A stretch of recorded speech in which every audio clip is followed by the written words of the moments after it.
அஸ்ஸலாமு அலைக்கும் வரஹ்மத்துல்லாஹி வபரகாத்துஹு.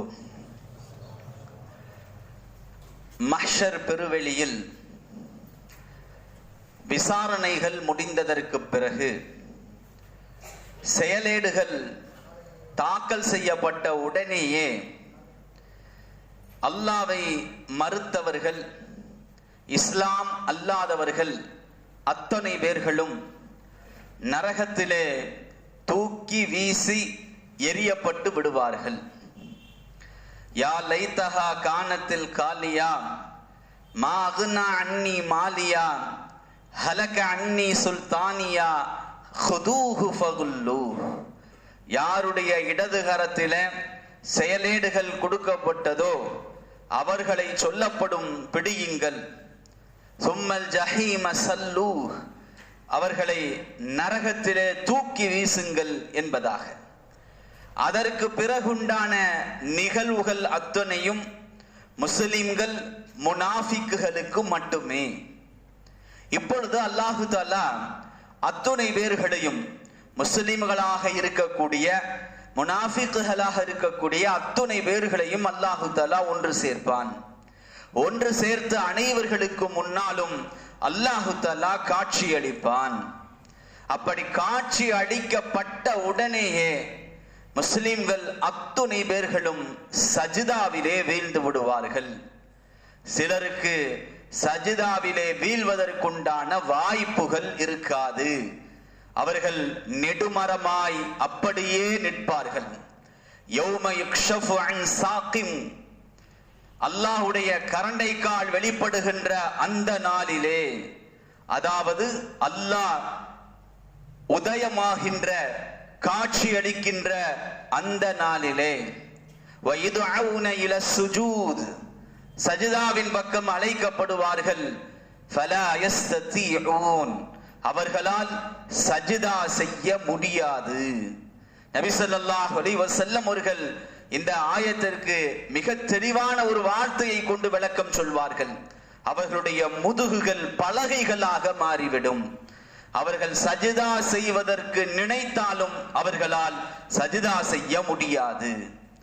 நபி ஸல்லல்லாஹு அலைஹி வஸல்லம் அவர்கள் இதற்கு காரணம் சொல்லுகின்ற பொழுது, உலகத்திலே அவர்கள் சஜிதா செய்து கொண்டிருந்தார்கள். ஆனால் அது அல்லாஹ்வுக்காக அல்ல, பிறர் பார்ப்பதற்காக, பெருமைக்காக அவர்களுடைய சஜிதாக்கள் இருந்தன.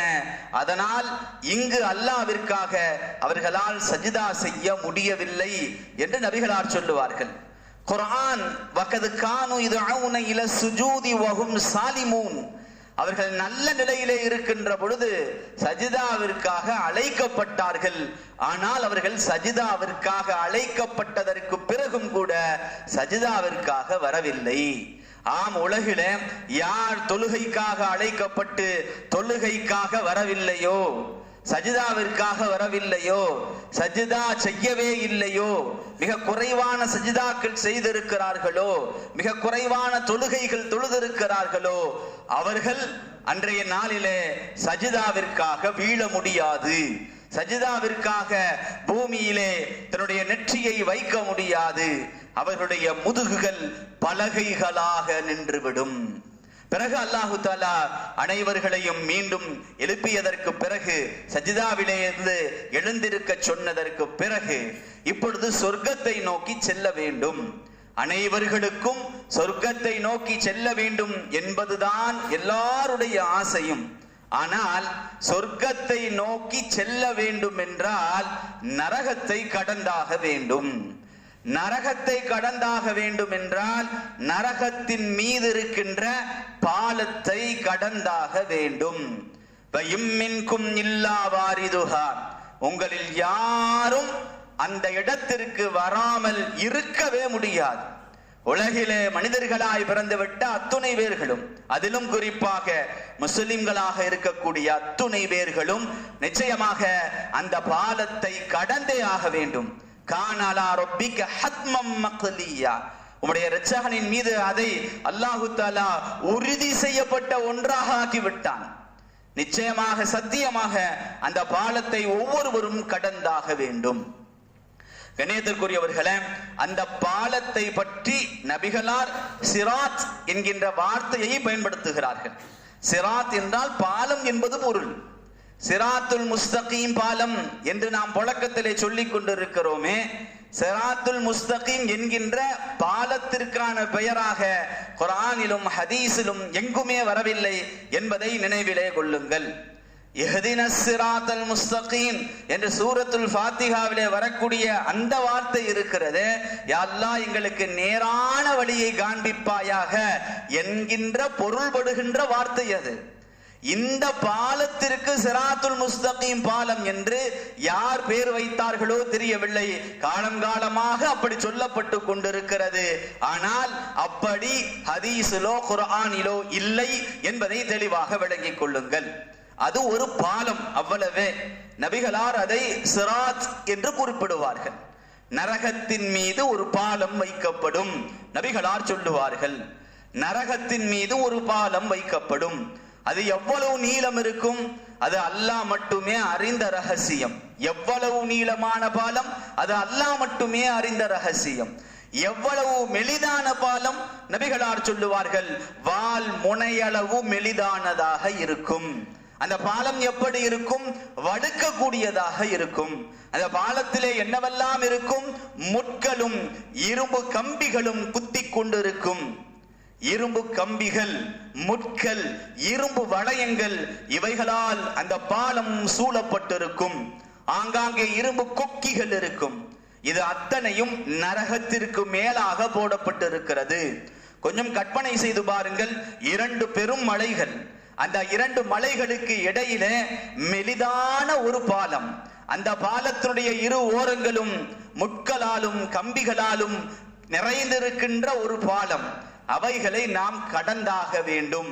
கண்ணியத்திற்குரியவர்களே, அந்த பாலத்தை கடப்பதற்கு முன்னால் அல்லாஹு தஆலா இருள் நிறைந்த அந்த சமயத்திலே சிலருக்கு வெளிச்சத்தை தருவான். யஸ்ஆ நூருஹும் பைன ஐதீஹிம், அவர்களுக்கு முன்னால் அவர்களுடைய பிரகாசம் அவர்களை அழைத்து செல்லும். சிலருக்கு அவர்களுடைய அமல்களுக்கு தகுந்தாற் போல மலையளவு பிரகாசம் இருக்கும். சிலருக்கு சிம்னி விளக்குகளை போல குறைந்தளவு பிரகாசம் இருக்கும். இன்னும் சிலருக்கு அவர்களுடைய பெருவிரல் அளவு மிக குறைவான பிரகாசம் இருக்கும். அந்த பிரகாசம், அந்த ஒளி அவர்களுடைய அமல்களை பொறுத்தவாறு. அந்த பிரகாசம் சிறிது நேரம் இருக்கும். அந்த வழியிலே அவர் நடந்து கொண்டிருப்பார். பிறகு அது அணைந்துவிடும், அப்படியே நின்று விடுவார். இப்படியாக ஒவ்வொருவருக்கும் ஒவ்வொரு வகையான பிரகாசம், ஜோதி அவர்களுக்கு வழங்கப்படும். அந்த பிரகாசத்தோடு சிராத் என்கின்ற அந்த பாலத்தினுடைய ஆரம்பத்திலே அத்துணை பேர்களும் வந்து நிற்கிறார்கள். எப்படி அந்த பாலத்தை கடக்க போகிறார்கள் இன்ஷா அல்லாஹ் நாளை பார்ப்போம். இன்றைய அஸ்மாவுல் ஹுஸ்னாவிற்கு சென்று விடுவோம். யா நூர், பிரகாசமானவனே. யா நூர், பிரகாசமானவனே. யா ஹாதி, நேர்வழி காட்டுபவனே. யா நூர், யா ஹாதி, இந்த இரண்டும் இன்றைய அஸ்மாவுல் ஹுஸ்னாவாகும். இன்றைய திக்ருக்கு சென்று விடுவோம். நபி ஸல்லல்லாஹு அலைஹி வஸல்லம் அவர்கள் சொல்லுவார்கள், சஅத் இப்னு அபி வக்காஸ் ரலியல்லாஹு தஆலா அன்ஹு அவர்கள் அறிவிப்பு செய்வார்கள். திருமதியிலே இந்த ஹதீஸ் பதிவு செய்யப்படுகிறது. யூனுஸ் அலைஹிஸ்ஸலாம் அவர்கள் மீன் வயிற்றிலே இருக்கின்ற பொழுது எந்த வார்த்தைகளை சொன்னார்களோ அந்த வார்த்தைகளை கொண்டு யார் அல்லாஹ்விடத்திலே கேட்டாலும் அல்லாஹ் அதை ஏற்றுக்கொள்ளாமல் இருப்பதில்லை. யூனுஸ் அலைஹிஸ்ஸலாம் அவர்கள் மீன் வயிற்றிலே இருக்கின்ற பொழுது சொன்ன அந்த வார்த்தையை வைத்து யார் எதை கேட்டாலும் அல்லாஹ் அதை தராமல் இருப்பதில்லை, அதை ஏற்றுக்கொள்ளாமல் இருப்பதில்லை.